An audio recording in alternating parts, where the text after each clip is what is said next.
শাকিব খানের দিন শেষ, সিয়ামের বাংলাদেশ, আফরান নিশোর বাংলাদেশ। আরে বেটা মামুন নাতি, বিগত 27 বছরে তোমাদের মামা চাচারা আইসাও কিছু করা পারে নাই। খুব দম নিয়া রাক্ষসের মতো প্রিন্সকে খায়া দো। আরে ভাই তুমি প্রিন্সকে খায়া দো আর কে? রাক্ষসের যে পরিমাণ ব্যালেন্স ছিল, যে পরিমাণ পারফরমেন্স দেখাইছে সিয়াম আহমেদ, ওইটা তো ছিল সিয়াম আহমেদ পোলা। তাহলে তার বাপ হয়েছে প্রিন্স, তাহলে প্রিন্স কি করতে পারে? মানে দুই দিনের বৈরাগী শুক্র অষ্ট দিনে আইসাই একটা সিনেমা বানায়, সে নিজেরা শাকিব খান পাবে। এই জিনিসটা আমাদের খুব কষ্ট লাগে। কে ভাই তোমাদের শাকিব খান হইতে হবে? দেখেন প্রথমত কিন্তু ঈদে 5টা সিনেমা রিলিজ হয়েছে। শাকিব খানের প্রিন্স, তারপরে সিয়াম আহমেদের রাক্ষস, আফরান নিশোর দম, তারপরে হচ্ছে মোশাররফ করিম স্যার, চঞ্চল চৌধুরী, তা ওনারা মিলে একটা বনরূপ এক্সপ্রেস বানাইছে, এটাও চলতেছে। আবার বাংলাদেশের যে ঢালিউডের যে নায়িকা মানে লিড মানে মেন নায়িকা বুবলি, ওনারা একটা সিনেমা আছে প্রেশার কুকার, মানে যাকে ঢালিউডের কুইন বলা হয় আর কি। তো 5টা সিনেমা চলতেছে।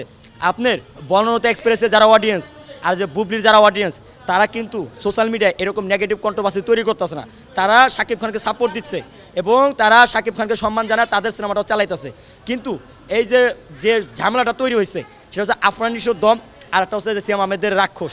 ওনারা সোশ্যাল মিডিয়া এমনভাবে কন্ট্রোভার্সি করতে, ওনাদের কিছু বক্তব্য কিছু আবাল মার্কা বক্তব্য আছে যে খুব দম নিয়া রাক্ষসের মতো প্রিন্সকে খায়া তুমি। আরে ভাই তুমি প্রিন্সকে খায়া দেওয়ার কে? তুমি প্রিন্সকে খায়া দেওয়ার জন্য? এখন রাক্ষসের যে পরিমাণ ব্যালেন্স ছিল, যে পরিমাণ পারফরমেন্স দেখাইছে সিয়াম আহমেদ, ওইটা তো ছিল সিয়াম আহমেদ পোলা। তাহলে তার বাপ হয়েছে প্রিন্স, তাহলে প্রিন্স কি করতে পারে এটা বুঝতে হইব। এখানে পোলা হয়ে যদি বাপের লগে বাপ হইবার যায়, তাহলে কিন্তু ব্যাপারটা অন্যরকম হয়ে যায়। এই জন্য বাপি হয়, পোলা হয়। তো এই যে সিয়াম আহমেদের জন্য আমরা যারা সাকিবানরা আছি সবাই ওনাকে শুভকামনা জানি। কেন জানেন? কারণ 25 সালে গত বছরে যখন বরবাদ সিনেমা সেন্সর বোর্ডে আটকে দেয়, তখন কিন্তু সিয়াম আহমেদ আমাদের পাশে ছিল, মেগাস্টারের পাশে ছিল। তিনি কিন্তু আমাদের এই বরবাদের সম্পর্কে উনি বলছে যে বরবাদ সিনেমা যদি রিলিজ না হয় আর সেন্সর সার্টিফিকেট না দেয়, তাহলে আমার জঙ্গলি মুভি এবং আফরান নিশোর যে দাগি মুভি, বাকি যে সিনেমাগুলো আছে একটাও যেন রিলিজ না হয়। তো এই জন্য আমরা মন থেকে সিয়ামের জন্য শুভকামনা, উনি আরও উপরে যাক, ভালো কিছু করুক।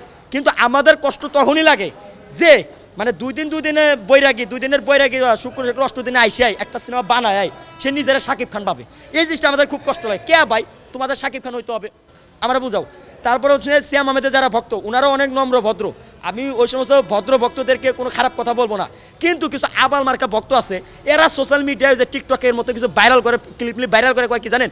কয় শাকিব খানের দিন শেষ, সিয়ামের বাংলাদেশ, আফরান নিশোর বাংলাদেশ নতুনের। আরে বেটা মামুন নাতি, তোরা শাকিব খানে কি খাবি? বেটা শাকিব খানই তোর বেটা 27 বছর ধরে লিড দিয়ে আইতেছে। বিগত 27 বছরে তোমাদের মামা চাচারা আইসাও কিছু করা পারে নাই। আর তোমরা নানান নাতির পুতের আই শুক্র অষ্ট দিনে তোমরা ভাব ধরো যে শাকিব খানকে খায়া দিবা। তোমরা যতবারই শাকিব খানকে খায়া দিবার চাইবা, ততবারই শাকিব খানরা তোমাদের পিছনে লাগবে।